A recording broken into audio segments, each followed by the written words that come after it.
શું જોયું શું જોયું છે? કઈ નથી કેવલમ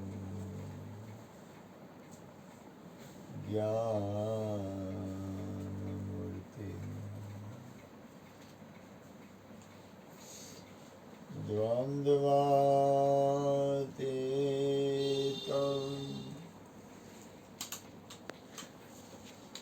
ગગનસદૃશં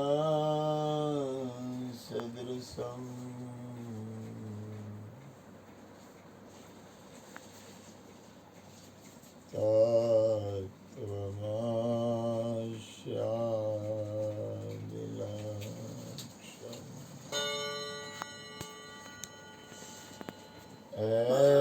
એકં નિત્યં વિમલમચલં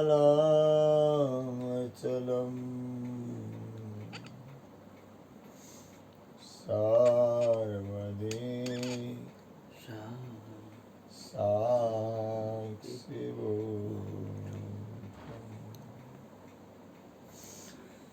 ભાવાતીતાં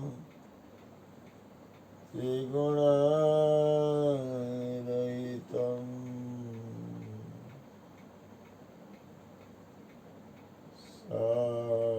સદ્ગુરુ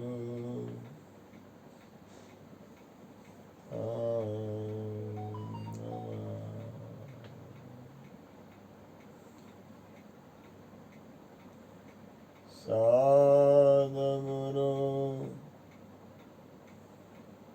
तं નમામિ સદ્ગુરુ तं નમામિ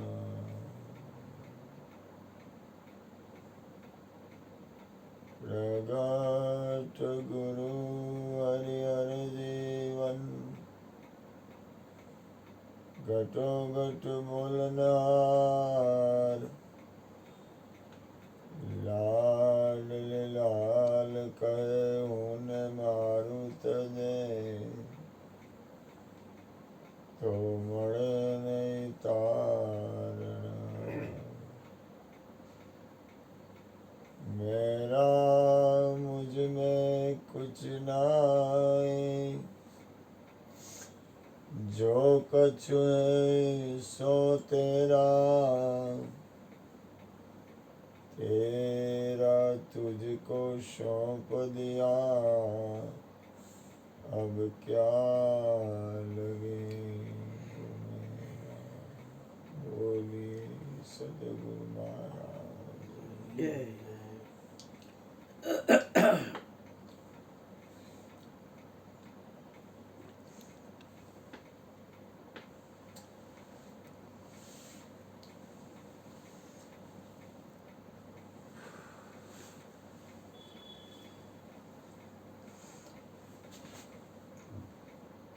મનુષ્ય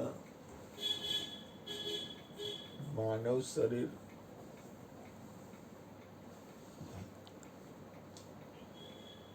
સારું છે,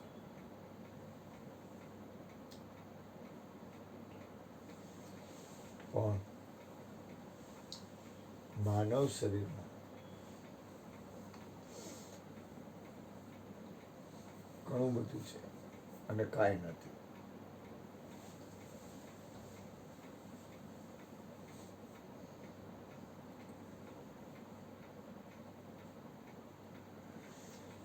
તો કાંઈ નથી એનો અર્થ એક ઈ થાય છે કે શરીર છૂટી જાય છે એટલે ચૈતન્ય તત્વ આત્મ તત્વ એક જ રહે છે. પણ ચૈતન્ય તત્વ આત્મ તત્વ છે એ ક્યાં કેન્દ્ર ઉપર છે એ થોડુંક ધ્યાન આપવા જેવું છે. આપણી દરેકની અંદર આપણું ચૈતન્ય તત્વ દરેક ક્યાં કામ કરે છે, કઈ ગતિ છે.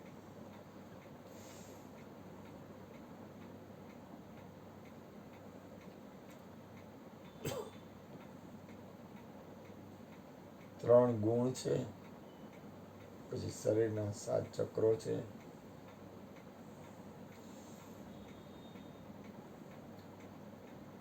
બંકનાળ છે, ઘણું બધું છે. આજ્ઞા ચક્ર છે, સહસ્ત્ર છે. દરેક વ્યક્તિ એની ગતિ પ્રમાણે હાલે છે.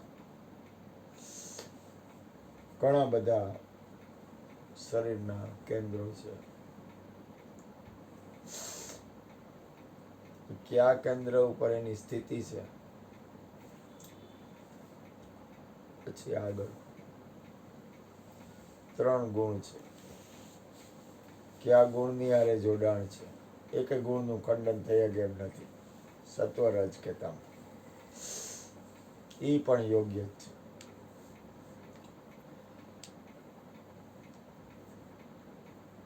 ચરણ છે એ શ્રેષ્ઠ છે.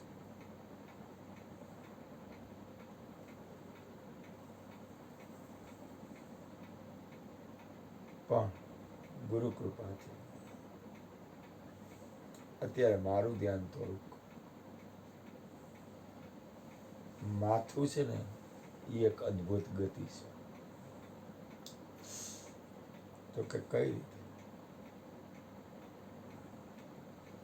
હાથ, પગ, લિંગ, ગુદા,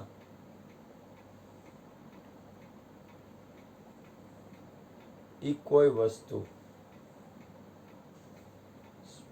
અત્યારે હું જે વાત કરું છું એમાં એ સ્વયં નથી. એનું કાર્યક્રમ આટલા માથાની અંદરથી થાય છે. કારણ કે કોઈ પણ વસ્તુ પ્રથમ વિચાર આવે પછી બને.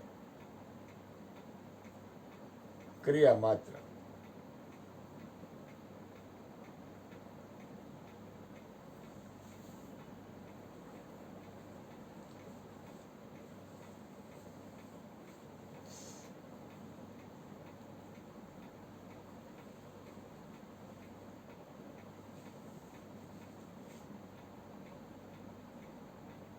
બીજું,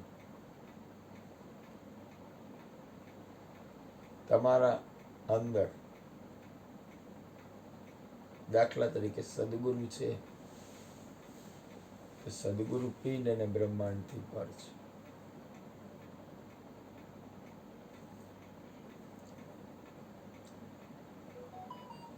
જો સદગુરુની ગતિ હોય તો એની પણ તમારી અંદર સ્થિતિ બને.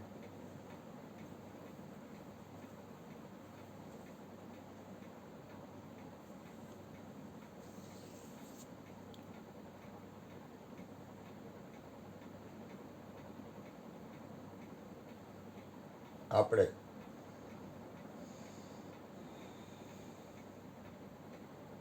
આપણી અંદર બોલવામાં અક્ષર, શબ્દ, વાક્ય, પેરેગ્રાફ અને પછી જે કાંઈ આવે જે લગાવે. દાખલા તરીકે કોઈ જે કાંઈ બને એ પછી બને છે. પ્રથમ અક્ષરનો ઉપયોગ થાય, પછી શબ્દ બને, પછી શબ્દનું વાક્ય બને, પછી એનું આખું અર્થઘટનની સ્થિતિ બને. પણ જે બને છે એ આ અને આની બહાર બને છે આટલામાં. હવે આખા દિવસમાં આપણે અક્ષરનો ઉપયોગ ક્યાં કરીએ છીએ, શબ્દનો ઉપયોગ ક્યાં કરીએ છીએ, વાક્યનો અને વચનનો ઉપયોગ ક્યાં કરીએ છીએ, અથવા આપણને જો નામ નક્કી હોય તો નામનો ઉપયોગ અથવા નામનો ઉપયોગ તો આખી નામને આપણે કઈ રીતે લગાડીએ છીએ, નામની ગતિ કઈ રીતે થાય છે,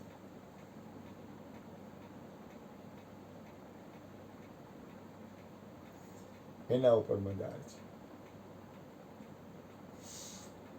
બીજું એક વસ્તુ યાદ રાખજો,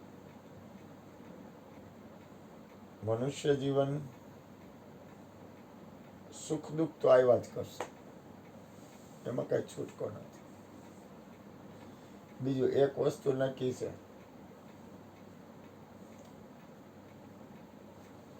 લખેલું બનશે.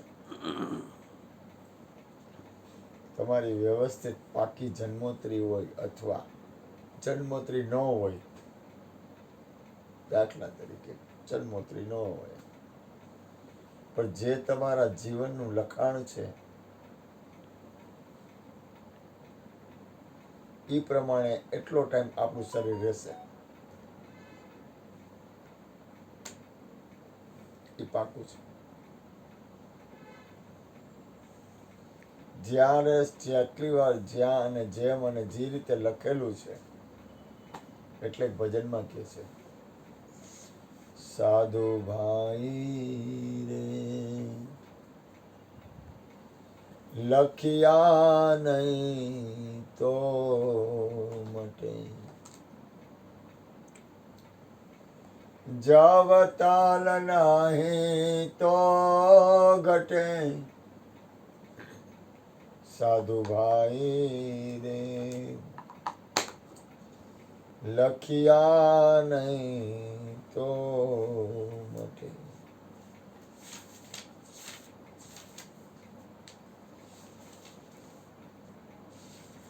પરિણામે લખેલું જ બને છે.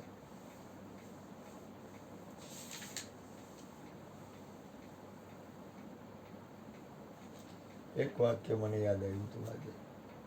આજ મેં ગણિત તજ્ઞ રામાનુજન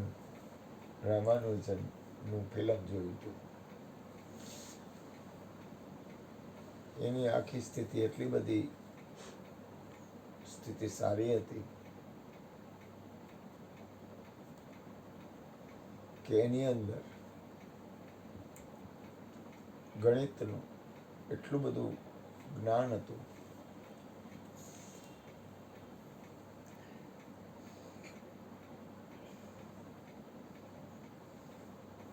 કે એને ખરેખર ભારતના દેશે જ્યારે એની પાસે જ્ઞાન હતું ત્યારે સ્વીકાર્યા નહોતા. થોડુંક પછી એ લંડન જાય છે.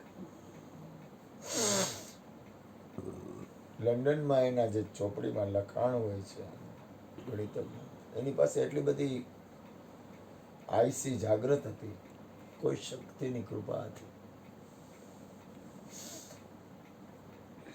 શક્તિની કૃપા એના ચેતન મન ઉપર આવતી હતી, અને એ પોતે આવતી હતી અને હતાય પણ ખરી. એની અંદર એ ગતિ હતી. યાદ રાખજો, તમારી અંદર દાખલા તરીકે સદગુરુને તમે માનો, સદગુરુની અંદરની સ્થિતિ, સદગુરુ પદની સ્થિતિ તમારી અંદર ચેતનતા આપતી હોય. એ તમને ચેતન આપતી હોય ને, એ પ્રગટ હોય, એ પ્રગટ થતું હોય. તમે કોઈ પીરને માનતા હોય, તમારા હૃદયમાં જીવ હોય. જો તમારું હૃદયથી સત્ય ભજન હોય ને, તો એ વસ્તુ તમારી અંદર તમને ચેતનતાથી જગાડી અને તમને તમારી અંદર જાગૃત અવસ્થા કરતી હોય, અને એની તાકાત હોય, એની સત્તા હોય. અને સત્તા હોય ને, એ બહુ જબરી હોય. દાખલા તરીકે આપણે દાખલો લઈએ,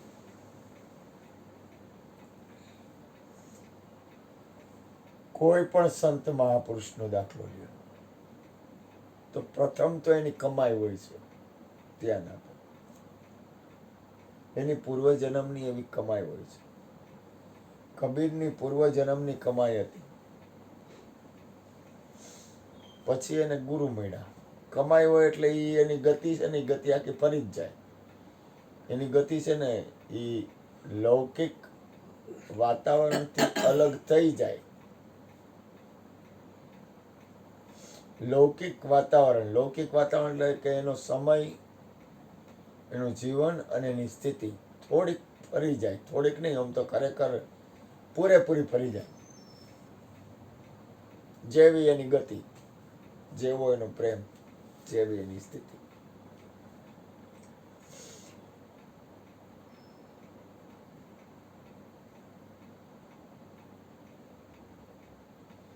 કબીરની અંદરની ગતિ હતી જ, પણ ગુરુની છાપ લાગી એટલે એની ગતિ વધુ સ્થિતિ થઈ ગઈ.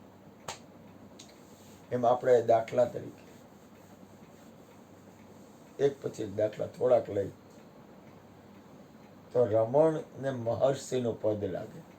મહર્ષિ એટલે મહાઋષિ. તે બાળક હતા ત્યારે જ્યાં હતા ને ત્યાંથી ઈ અરુણાચલમાં એને ગતિ કરીને જવું પડ્યું. શરીરને જે ગામમાં એ રહેતા હતા ત્યાંથી ગામ છોડી અને અરુણાચલના જંગલમાં ત્યાં એને ભજન મળ્યું અને પછી એની અંદર એક સ્થિતિ બની અને રમણ મહર્ષિ વિશ્વના મહાપુરુષ કહેવાના. પણ એની અંદર એક ગતિ આવી. ગતિમાં ઉપર કોઈ સત્તા હોય, પછી પોતે સ્વયં છે પણ છતાંય ગતિ આમાં અંદર આવે અથવા કોઈ કેન્દ્ર ખોલે. યોગાનંદને લઈ તો યોગાનંદની અંદર મહાઅવતાર બાબાની સ્થિતિ આવી હતી. એના કેન્દ્ર મહાઅવતાર બાબાએ ખોલ્યા હતા અને એની અંદરની સ્થિતિ બની અને મહાન પુરુષ બન્યા.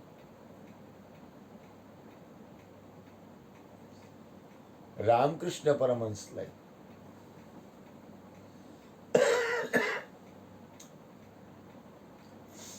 મા બાપના સંસ્કાર પણ કામ કરે અને બીજું એવું પણ હોય અને બીજું એવું પણ બની શકે કે જીવ છે ને કમાઈ કરતો કરતો આવતો હોય.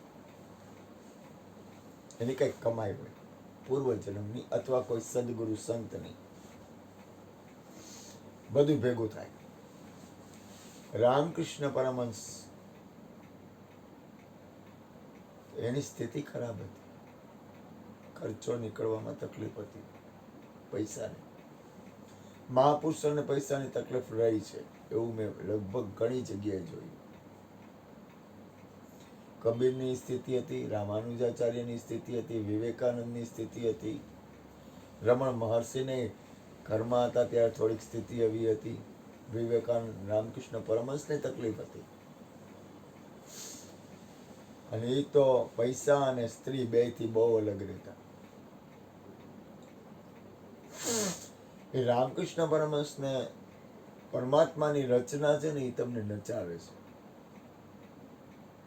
એ તમને ક્યાંક લઈ જાય છે, એ ક્યાંક તમારી પાસે કરાવે છે અને એ કરે છે. કૃષ્ણને સદગુરુ શું કામ બન્યા? મારે અહીંયા આવવાનું શું કામ થયું? આપણે બધા બેઠા છે એવું કામ કે કાંઈક એની રચના છે.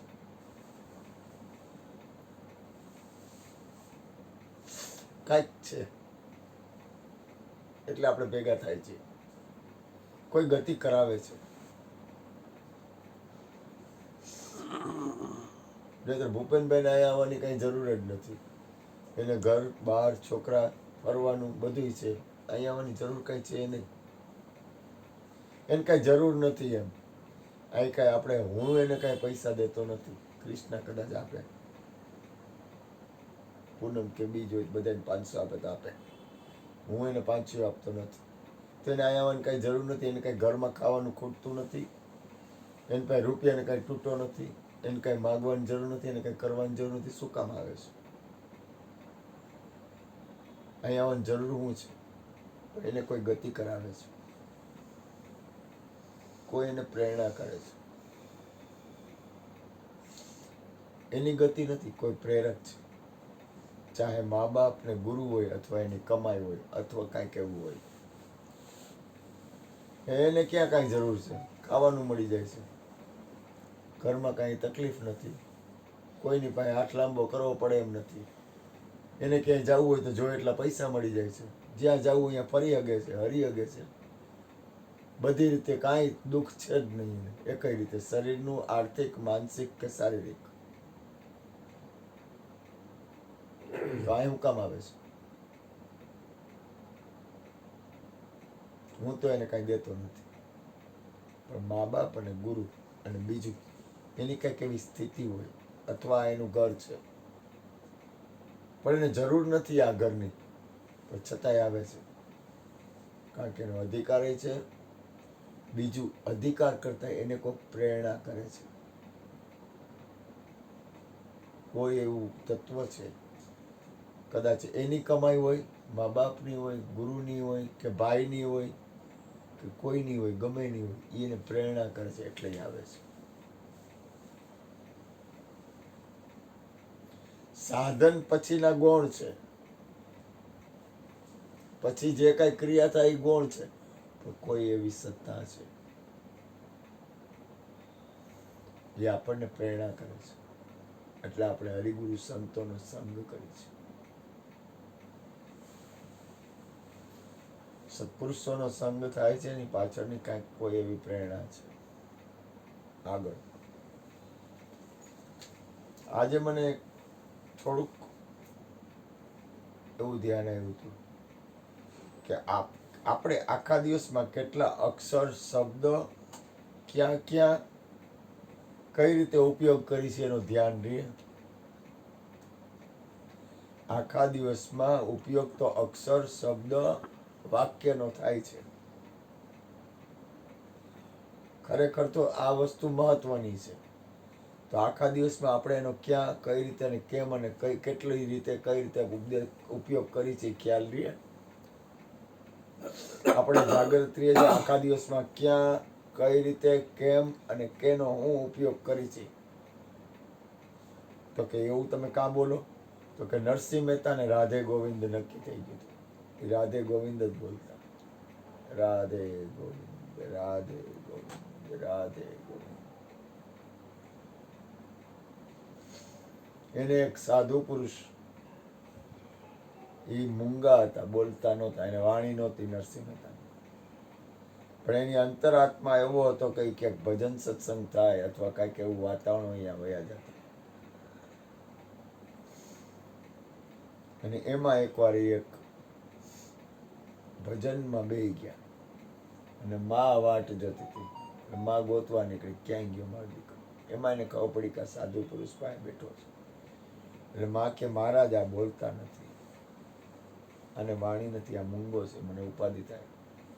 તો કે બોલ બેટા, રાધે ગોવિંદ, રાધે ગોવિંદ, રાધે ગોવિંદ, રાધે ગોવિંદ, રાધે ગોવિંદ.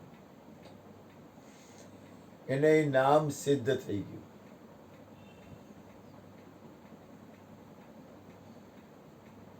અને રાધે ગોવિંદ જ બોલ્યા છેલ્લા શ્વાસ સુધી.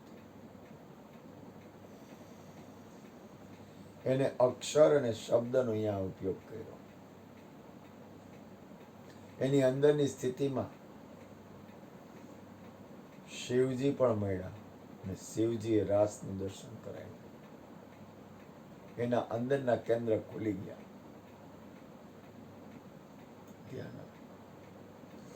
પછી એને અક્ષર, શબ્દ અને વાક્યનો ઉપયોગ એ રીતે જ કર્યો કે જેથી એનું જીવન આખા વિશ્વમાં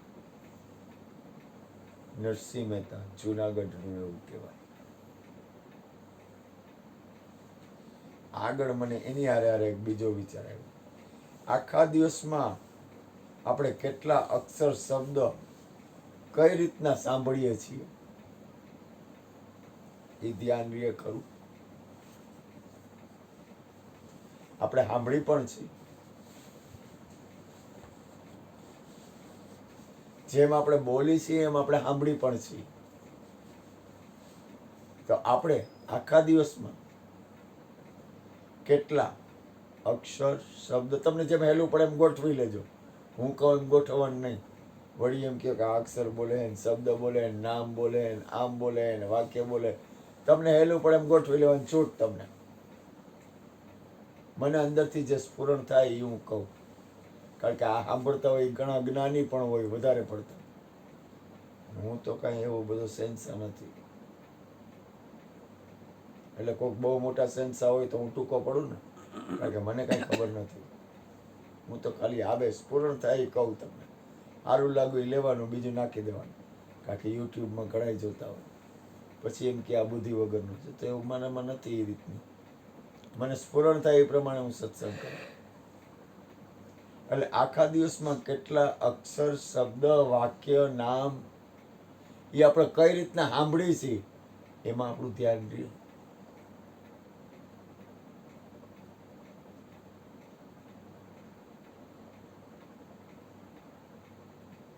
કારણ કે ઈ એક ખરેખર જુઓ તો ઈ એક તમારી ગતિમાં ઈ એક સ્થિતિ છે તમારી. આ દાખલા તરીકે હું અહીંયા પૂનમ ગુરુકૃપાથી હોય, ગુરુકૃપાથી આ પૂનમ કે બીજ હોય તો હું ભજન સાંભળતો હોઉં, તો ભજનના શબ્દ મને સંભળાતા હોય, તો જો સાંભળવામાં હું ક્યાં અક્ષર, શબ્દ અને નામ સાંભળું છું અથવા જીવ હોય, જો ઈ એક ગતિ છે. કારણ કે સાંભળવું ને ઈ પણ એક ભજન છે. જોવું ને ઈ પણ એક ભજન, એટલે સંતવાણી એવું ટૂંકું ન લેતા. જોવું ને ઈ પણ એક ભજન છે. સંગ કરવો ને ઈ પણ એક ભજન છે.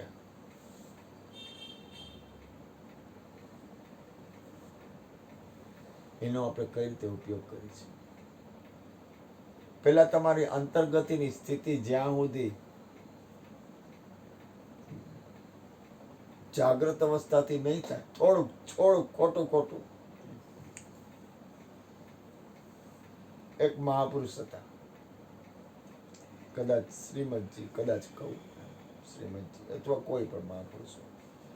એ બાળપણમાં રામ, લક્ષ્મણ, હનુમાન એવા બધાના ફોટા રાખી અને ભજન કરતા. કોઈ સંત હોય, કોઈ મહાપુરુષ હોય, કોઈ પણ હોય, એ બધાના ફોટા રાખે, પછી કીર્તન કરતા હોય. પ્રહલાદ મહારાજ જુઓ, હરિનામનું કીર્તન કરતા. રામકૃષ્ણ પરમહંસની અંદર મહાકાલી પ્રાગટ્ય થતું. પછી એથી આગળ જતા એને મૂળ સ્થિતિમાં આવ્યા તો પોતે સ્વયં સ્થિતિમાં રહ્યા. થોડીક ભૈરવીની પણ સાધના આવી, પણ એને ના પાડી, એ સાધના ન કરવી, કારણ કે એ બહુ અઘરી છે અને કરવા જેવી નથી. તંત્ર મંત્રમાં બહુ પડવું નહીં. મોરારી બાપુએ ના પાડી, તંત્રની સાધના મારી નથી અને કરવા જેવી નથી. કારણ કે એમાં પડવાના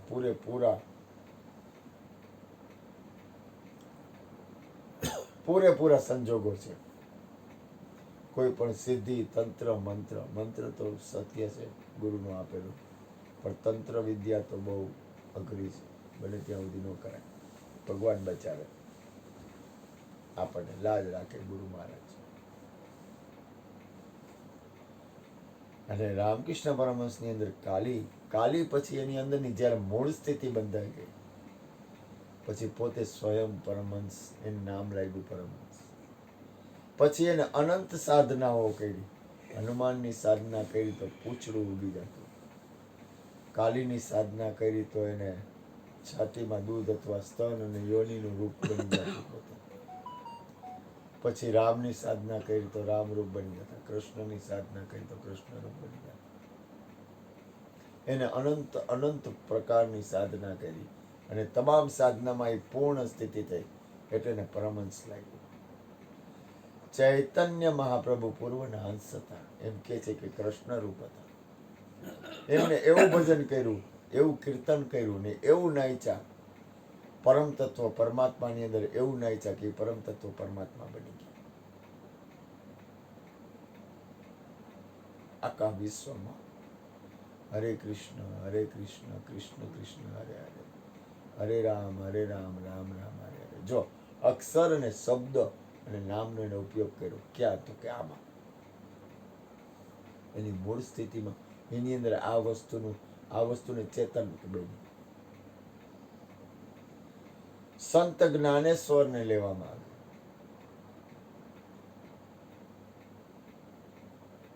તો એની મૂળ સ્થિતિમાં એનું ભજન હતું, જય જય રામ કૃષ્ણ હરિ, જય જય રામ કૃષ્ણ હરિ. એ મંત્ર સિદ્ધ થઈ ગયો હતો.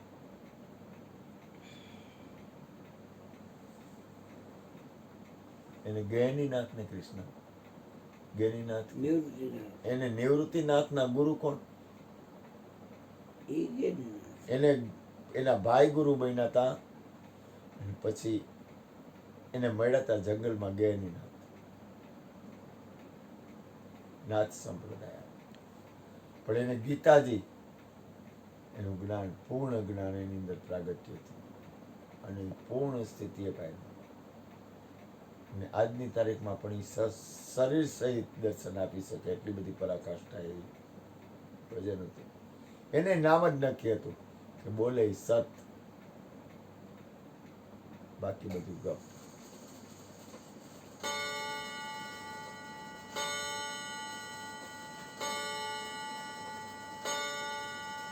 થોડુંક નીચે ઉતરી અથવા એક સ્થિતિમાં આવી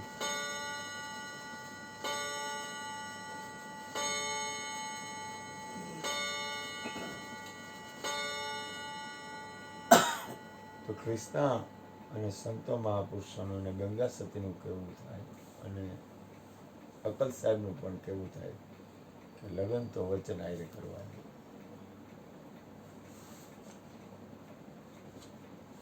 આપણે શરીર નથી એ સત્ય છે. બીજું લખેલું જ બનશે એનો અર્થ એ થાય કે શરીર જ્યારે છૂટવાનું હોય છે ને ત્યારે લખેલું હોય છે ત્યારે છૂટી જાય. એક એનું લખાણ છે. ખબર નથી ક્યારે, ક્યાં, કેમ, કઈ રીતે શું શરીર છૂટે. પણ એક વસ્તુ યાદ રાખો, કોઈ સત્પુરુષ, કોઈ સદગુરુ, કોઈ સંત આપણી ઉપર છે.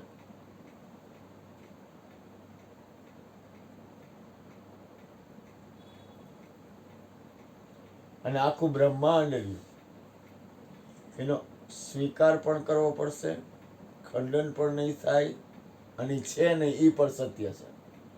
કારણ કે પિંડ અને બ્રહ્માંડ, કૃષ્ણ આજે સાંજે બોલ્યા હતા, પિંડ અને બ્રહ્માંડ એ કાર્ય અને કારણ છે. એનો સંગ ન કરવો. અઘરું છે. પીડ બ્રહ્માંડ છે એ કાર્ય છે, મન છે એ કારણ છે. પિંડ અને બ્રહ્માંડ એ કાર્ય છે અને મન છે એ કારણ. હવે મન આપણું ક્યાં જોડાણ છે એની પર બહુ મહત્વ છે. એટલે થોડુંક ગુરુ કૃપાથી મને અંદરથી આવતું હતું. જેટલું જાગૃત બનાય તો બનવું, ન બનાય તો આપણે કઈ ચિંતા નથી, ખાઈ પીને હોઈ જવાનું. આપણને કોઈ પરાણે બળાત્કાર કરે એમ છે જ નહીં. કોઈ ફરજિયાત એમ નહીં કે આપણને કે ભજન કરવું જ જોઈએ. અને ન કરવું હોય તો કોઈનું હાલેમય નથી. દાખલા તરીકે કોઈ એમ કે મારે કાંઈ મારા આત્માનું કલ્યાણમાં મને રસ નથી, તેમાં કોઈનું ન હાલે. કારણ કે એની ગતિ એ છે, કોઈનું કાંઈ નહીં. આ દુનિયામાં ખરેખર જુઓ તો સત્પુરુષો, સદગુરુ, સંતો અને મહાપુરુષો, પરમહંસો, આ બધા સત્પુરુષોની કૃપાથી આપણે થોડું ઘણું આ વાત કરી શકીએ છીએ. મારી વાત કરું, રામ સુખદાસજી, ગોરધનભાઈ વાત કરે ઘણી વાર, સાંઈ બાબા, લાહોડી મહાશય, યુક્તેશ્વર, રામબાબુ, ઘણા આ વિશ્વના ઘણા સત્પુરુષો છે. એટલા બધા સત્પુરુષો છે ને બધાય કરુણામય છે.